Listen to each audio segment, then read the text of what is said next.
My beautiful childhood friend suddenly moved into my room. You might wonder why. My name is Elijah. I'm just an average single office worker, but right now, I'm doing my best raising a child. The 3-year-old girl is active and sometimes a handful. Every day, I'm flitting back and forth between work, daycare, and home. You might wonder why a single man like me is raising a child. There's a big reason for that. The 3-year-old I'm raising is my niece, Hannah. Her mother was my sister. However, my sister and her husband died in a traffic accident 6 months ago.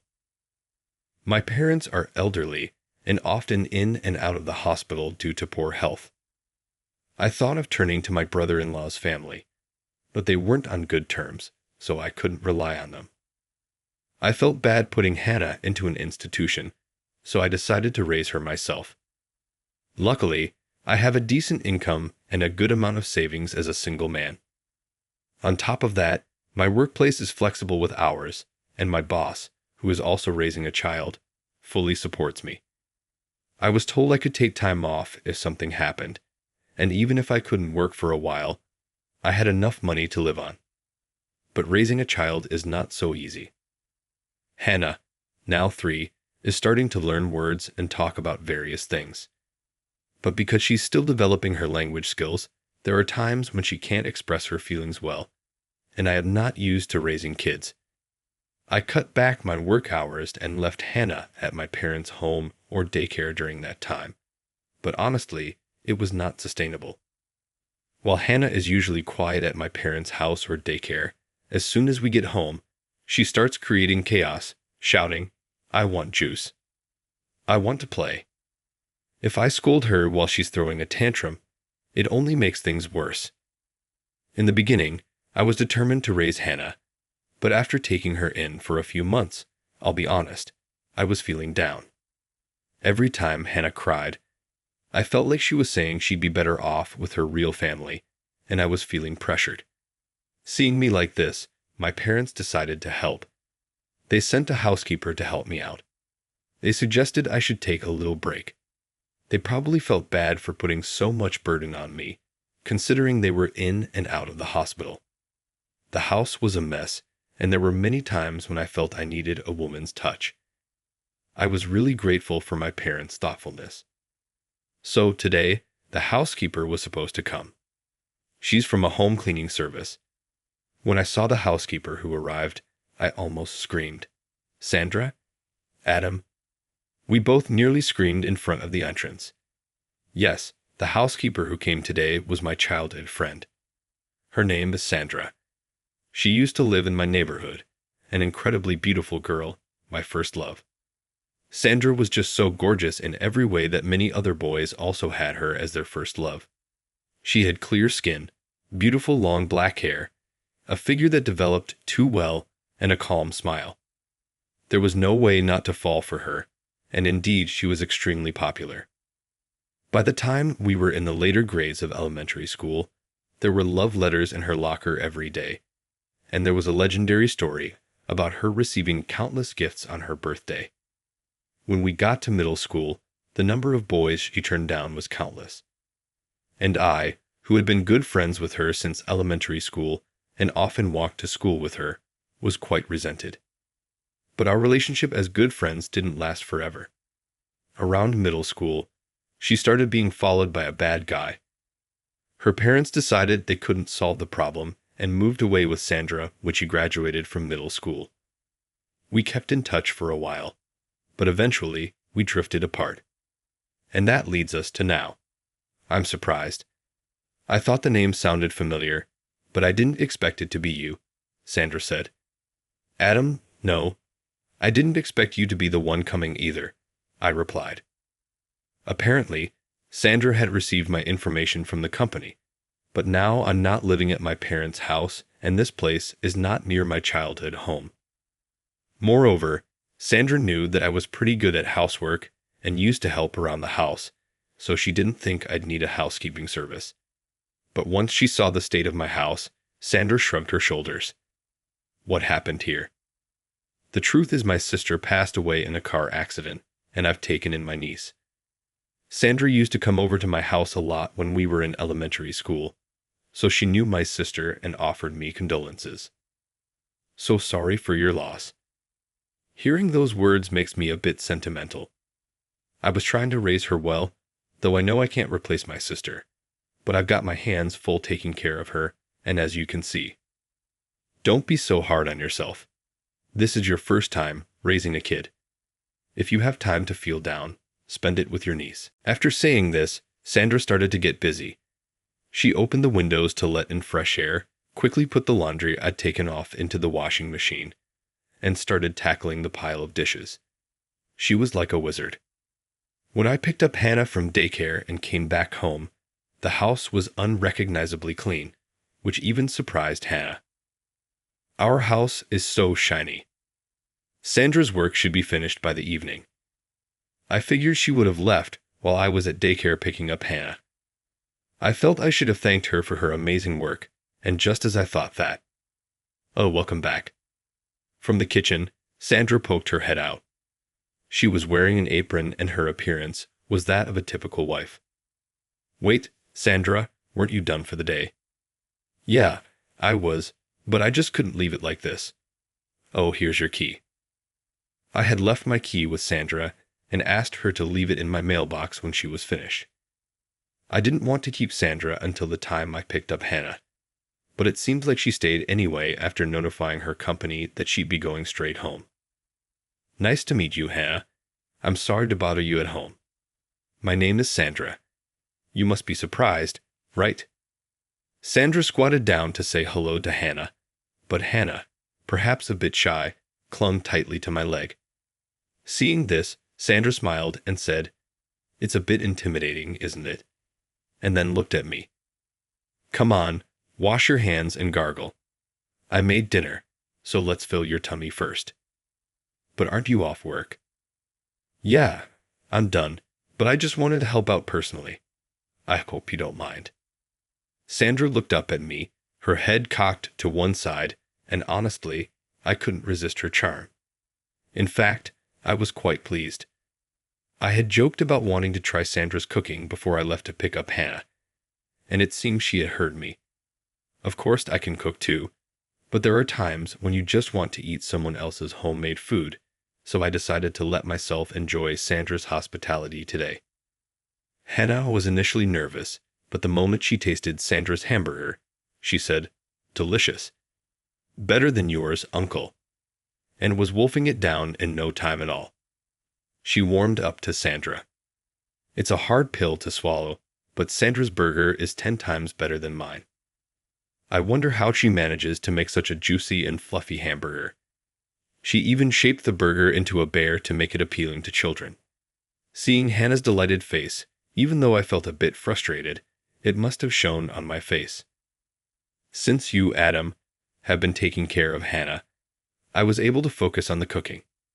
That's why it's only natural that my cooking is better than yours, she said. At that moment, I felt my heart, which had always been half-hearted about childcare, suddenly lighten. It's always like this. Sandra knows just the right words to say when you need them. When I lost a fight in elementary school and was feeling down, Sandra would comfort me, saying, "Is it really amazing to win a fight?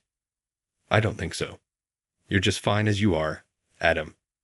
And when it looked like I wouldn't get into the college I wanted, she gently pushed me forward, saying, "It's not the end of the world if you don't get into that school. You could have other opportunities at other schools, and if you stress too much, you might fail to seize even those you could have." Thanks to her, the pressure eased, and I was able to successfully pass the exam. But Sandra moved away, and I haven't been able to return the favor. I was thinking about this while I was putting Hannah to bed. I'm a grown man, and I really wanted to do something to repay her, but I've spent a long time apart from Sandra, and honestly, I didn't know what she would want. So I asked Sandra, "Hey Sandra, I want to thank you for everything you did today. Is there anything you want?" When I suddenly said that, Sandra looked surprised with wide eyes. "What's with you all of a sudden?" "No, it's not sudden. I've been helped by you since the old days, Sandra. I just want to return the favor." That's a bit too much. Sandra tried to laugh it off, but seeing my serious gaze, she coughed a little in embarrassment. Well, if you insist, there is something I want. Really? What is it? I can't promise anything, but I'll try to get it for you. Well, a spare key to your place. What? Sandra looked straight into my eyes without making a joke. Well, without me around, Adam, I think you'll mess up the room in no time. Also, I'm worried about Hannah. Girls grow up so fast. Even you sometimes make comments that lack delicacy, so I want to stick around for a while. Saying that, Sandra extended her hand. Are you sure about this? Absolutely. It will be convenient for me, and I'll be happy to have access to your house. Sandra gifted me with a warm smile, so I handed her the spare key. Since then, my life has changed dramatically. In the beginning, Sandra would come over in between her housekeeping service jobs, but that was just at first. Lately, she started staying over at my place, claiming that it's too much trouble to go home. Living under the same roof with the woman I once adored is a wonderful thing, but the reality is, with a 3-year-old girl in the house, there's no time to dwell in such moods. Thanks to Sandra taking over the housework, I can spend time with Hannah. Hannah returns home having learned a lot at her daycare. If I take my eye off her for even a moment, I'd surely be left behind her growth. So I was happy that I could properly look after Hannah, and Hannah too has seen changes. She must have associated Sandra with her mom. Hannah started to become more dependent on Sandra, and she stopped throwing tantrums. Even if Sandra isn't her mother, the presence of a woman who is there to protect her must have comforted Hannah. Before we knew it, neither Hannah nor I could imagine a life without Sandra. We started going out together, playing together, just like any normal family. It was about time to be a real man. I started thinking about marrying Sandra and wishing that we could stay together forever. But what about Sandra? Well, she's done so much for us. I wanted to believe she feels the same way, but this is not something I can rush into. With that thought, I hesitated. Can anyone blame me? I didn't want to ruin this relationship. But all things have an end, and that day came suddenly. Actually, I was married before. It was when Hannah was asleep, and we were enjoying a quiet drink. Perhaps led by the alcohol, Sandra dropped this bombshell out of the blue. What? I was so surprised that I involuntarily screamed out loud. I hurriedly clamped my mouth shut and looked at the bedroom. But Hannah hadn't woken up. Feeling relieved about that, I listened to the rest of Sandra's story. I thought, this guy seems nice. I can marry him. But it turned out he was a huge narcissist. He only kept me around because I was pretty, and he demanded I make an effort to stay beautiful. Can you believe that? Sandra was unusually venting as she said so. Despite her beauty, Sandra was always sought after for her looks. Whenever Sandra did anything even slightly unruly, they all left her. It's so much easier with you, Adam. You don't complain if I don't drink cute cocktails or comment on the design of my pajamas. That's just because your taste is so troubling, I've given up commenting on it. What did you say? While exclaiming, Sandra puckered her lips and guzzled her beer in a robust manner. She always drinks like this, but today she was even faster and more masculine. By the way, the pajamas she's wearing today have a rather unique design, featuring a character depicted as a teacup with arms and legs sitting on heels. I wondered why Sandra chose it, but Hannah found it very good. I didn't understand it, and I'm not one to comment on Sandra's clothes. But if a woman differed from their ideal, some men would point it out or even enforce their ideals. That must be quite stifling. So, thank you, Adam. For always accepting me. I should have married you. I wonder why I never let you go. With that, Sandra slumped over the table. I thought it was her way of hiding her embarrassment, but I was wrong. Sandra had fallen asleep right then and there. Sheesh, you've had too much to drink tonight. I carried Sandra to bed. In her own way, Sandra must have struggled. All that struggle just spilled out a little. It's just because of the alcohol. This isn't Sandra's true feelings. Besides, she just mentioned she's been divorced. She's probably trying to tell me she's not thinking about getting married again. But if she does want to get married, she'd want it to be with me. I just don't know anymore. I seriously pondered what Sandra had said, but I still couldn't find the answer. So the following evening, without a nightcap, I asked Sandra. I figured I had to ask, Sandra, do you want to marry me? Caught off guard by my question, Sandra's gaze wandered a little. She stammered out, I'm sorry. I said something weird yesterday, didn't I? I get it. You have Hannah, and you're not thinking about marriage, right? Huh. We've been friends since we were kids, so we couldn't possibly see each other that way. And yet, I said something like that yesterday. Wait a minute. I want to marry you, Sandra. I grabbed Sandra's arm as she panicked, staring at her intently. Then Sandra looked at me with wide eyes. Marry me? You do. That's why I'm having this conversation. Geez, you always understand others so well. But when it comes to yourself, you're so slow. Really? No way. Sandra hugged me, careful not to wake up Hannah with her excitement. I was surprised but stroked her head. Sandra cared about me too, but she held herself back, seeing me struggle with raising Hannah, figuring I didn't need more on my plate. In other words, the two of us together couldn't take that important step. It's pathetic for adults like us, but maybe this is the result of being too considerate because we care about each other so much. But Sandra, are you really ready to get married? Usually, people are more careful about this kind of thing. I'm ready in my heart. Saying this with a smile, Sandra stepped back from me. She then took something out of her bag and held it out in front of me. When she unfolded it, it was a marriage certificate. When did you get this? You remember how I told you yesterday that I was divorced? That made me want to show my commitment, so I picked this up today. Sandra said this with a shy smile. Despite all the talk, I was determined to properly convey my feelings to Sandra, who had prepared so well. I love you, Sandra. I love you too, Adam. With that, we both broke into laughter. Not long after, Sandra and I got married. It's what you'd call a zero-dating courtship marriage. We were practically dating, but had never been on an official date or anything like that. Since we had married in that state, we were very conscious of each other's situation and very nervous about each other.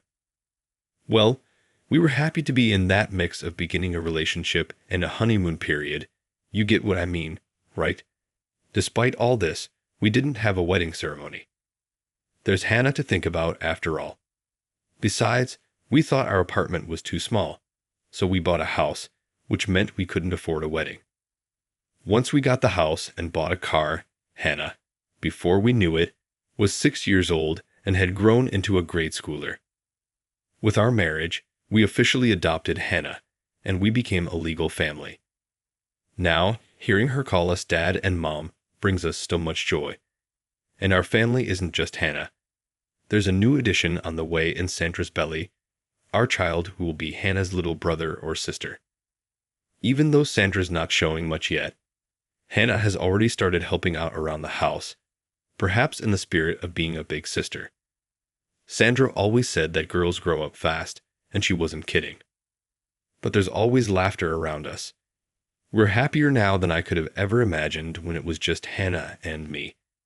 And I am fiercely determined to protect this life at all costs. For Hannah, for Sandra, for the child who's on the way, I've resolved to do my very best. How did you find it? Your subscription to the channel motivates us to create more content. Let's meet again in the next video.